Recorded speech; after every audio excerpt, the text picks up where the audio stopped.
selamat datang di Forum Suara Rakyat. Hari ini kita akan membahas topik yang cukup banget dan sensitif, yaitu tentang revisi UU TNI.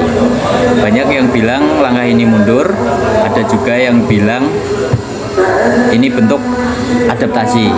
Nah, pada hari ini kita hadirkan ada 3 narasumber dari latar belakang yang berbeda. Halo semuanya. Halo, senang bisa diskusi di sini. Terima kasih, topiknya menarik nih.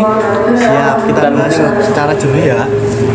Ya, langsung saja. Mungkin kita mulai dari konteks dasarnya dulu. Kenapa sih tiba-tiba RUU TNI ini muncul dan ramai dibahas?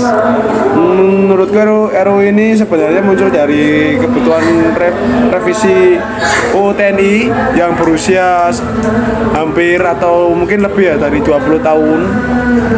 Tapi masalahnya draft revisi yang keluar justru banyak menabrak semangat reformasi. Dulu reformasi militer dilakukan untuk memisahkan TNI dari ranah sipil dan politik. Berarti kalau kita ingat dulu ya, TNI itu aktif di pemerintahan lewat dui fungsi ABRI. Betul. Dan itu jadi sumber kekuasaan yang terlalu besar bagi militer.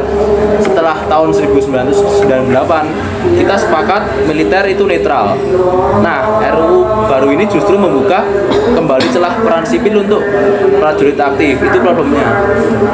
Tapi di sisi lain kita juga harus lihat dunia berubah. Ancaman sekarang itu bukan cuma perang fisik, tapi juga siber, terorisme, bahkan bencana alam. Jadi RUU ini bisa dibilang ingin memperluas kapasitas TNI dalam menghadapi tantangan baru.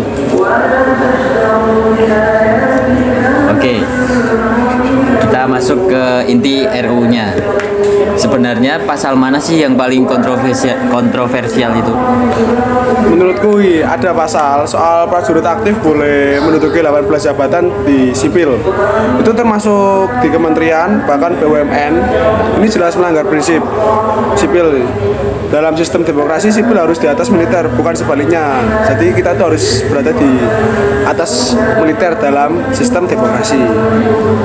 Dan jangan lupa, kalau prajurit aktif pegang jabatan, dia tetap tunduk pada aturan militer. Siapa yang kontrol? DPR nggak bisa, karena TNI bukan lembaga sipil. Ini bisa bahaya banget buat akuntabilitas. Saya sepakat perlu pengawasan.